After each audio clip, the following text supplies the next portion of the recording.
We just recited Surah Isra verse 79.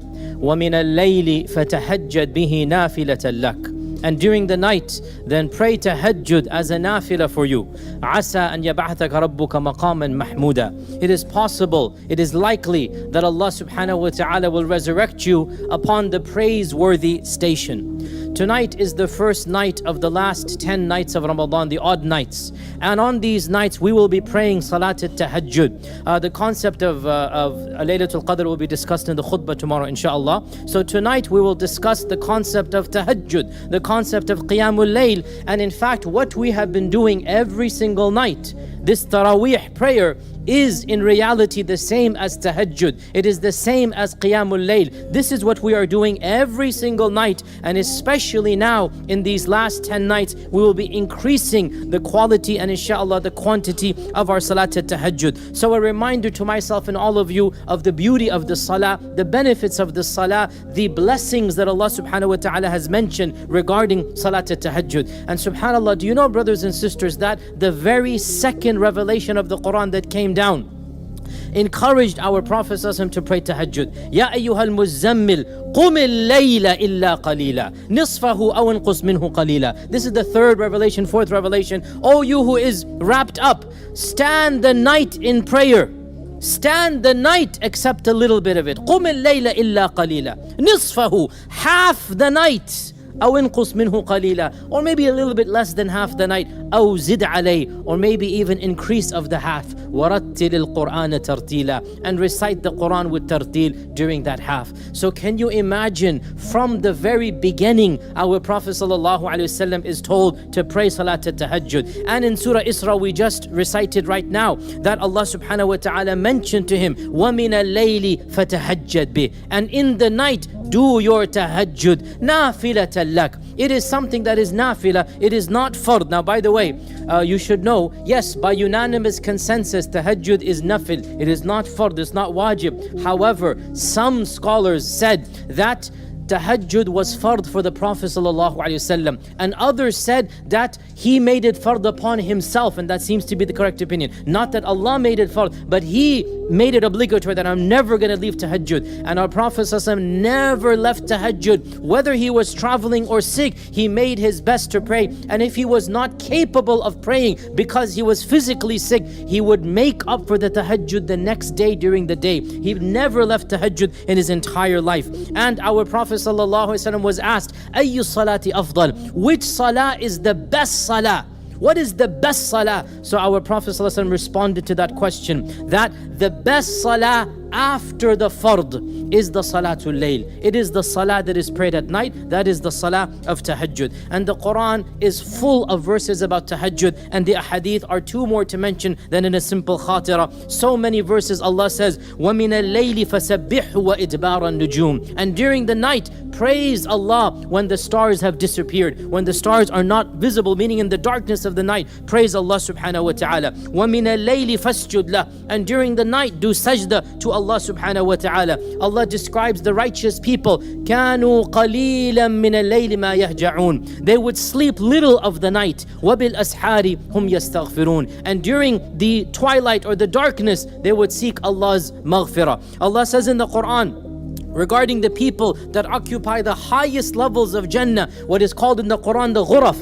The ghuraf are like the apartments or the suites, you can translate it. These are the VIP suites of Jannah. And Allah describes who has them. تَتَجَافَى جُنُوبُهُمْ عَنِ الْمَضَاجِعِ.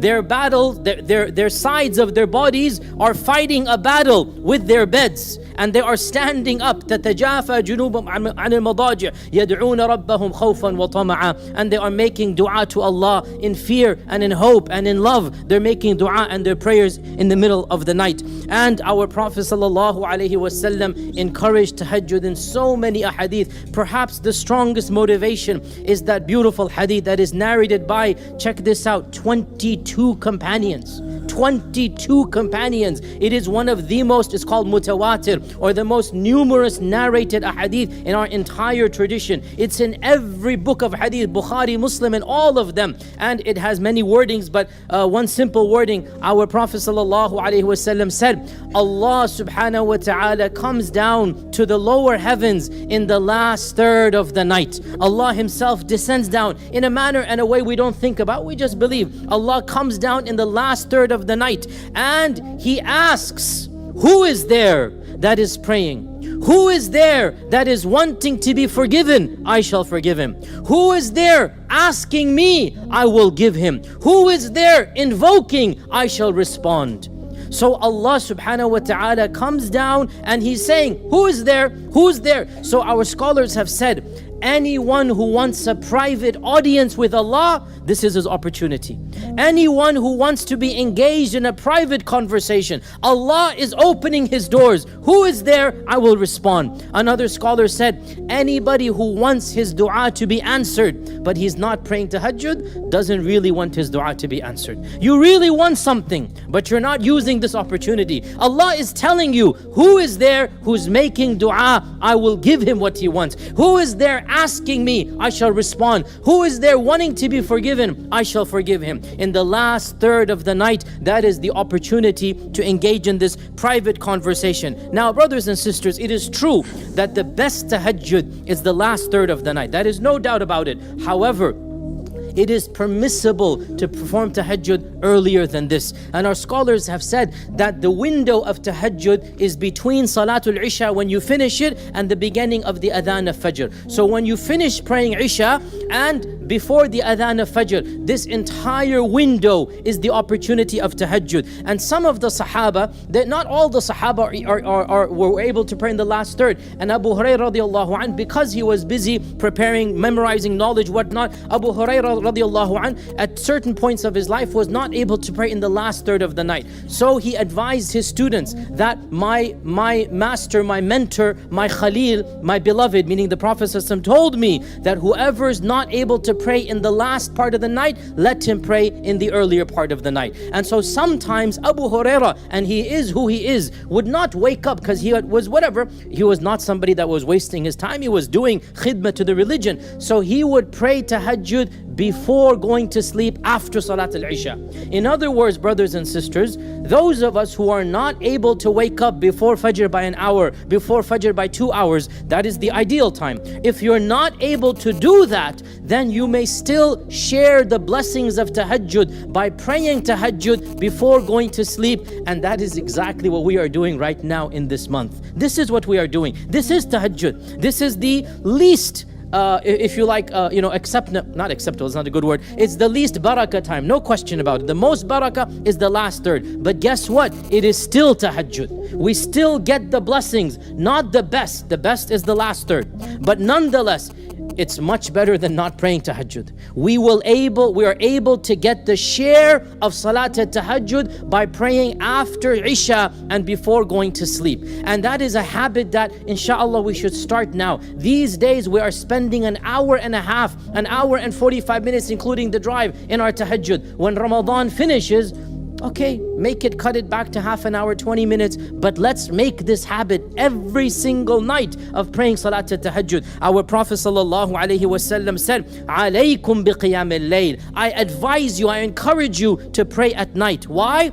He gave us 4 or 5 reasons. Number 1, he said, because it is the manner and the custom of the righteous people in all times and places. إِنَّهَا دَأْبُ الصَّالِحِينَ مِنْ قَبْلِكُمْ. The salih, the good people, they would pray tahajjud. When you pray tahajjud, you will be amongst them. Number 2, our Prophet ﷺ said, it is maqrabatul lirrab. It brings you close to Allah subhanahu wa ta'ala. Number 3, our Prophet ﷺ said, munhatun anil ithim. It prevents you from committing sins. Brothers and sisters, when you pray tahajjud at night, your day will also become more blessed. You cannot pray tahajjud at night and then go about backbiting and stabbing and ghibah in the daytime. Your tahajjud will make you a better person. Number 4, our Prophet ﷺ sallallahu alayhi wasallam said, "Mukaffiratul lidhunub." Your sins fall off. Your sins become nothing. Allah will forgive them. And number 5, and this is an amazing blessing, our Prophet sallallahu alaihi wasallam said, and it removes the diseases from your body. In other words, he is saying, even from a medical and a health perspective,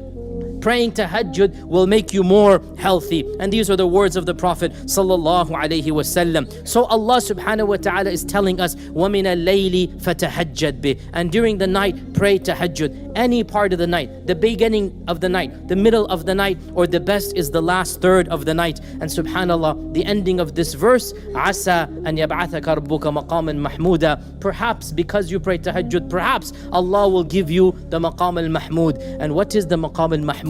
It is the highest station given to any man. It is the highest maqam. It is the maqam that will be praised by all of mankind, the first of them and the last of them. The hadith is in Sahih Bukhari that on the day of judgment, people are going to become worried, anxious, they will become terrified, and they will want judgment day to start. They're going to be so worried about the next step that they're willing to just get the results right here and now. And so they will go to our father Adam, and they will say to Adam, "Oh Adam, why don't you ask Allah to begin judgment day? We don't want to wait this long." And Adam alayhi salam will say, "Today my Lord has become so angry. It is an anger he has never had before, he will never have again. So don't come to me. I'm worried about myself. Nafsi, nafsi. I'm not going to ask anything. Go to somebody else. Go to Nuh alayhi salam." So they will go to Nuh, the same conversation. He will also say, "I'm worried about my sins and myself," and go to somebody else. Go to Ibrahim. Ibrahim will say the same thing, say go to Musa. Musa will say the same thing, say go to Isa. So this is now a delegation of all of mankind, Muslims, Christians, Jews, Buddhists, Hindus, everybody.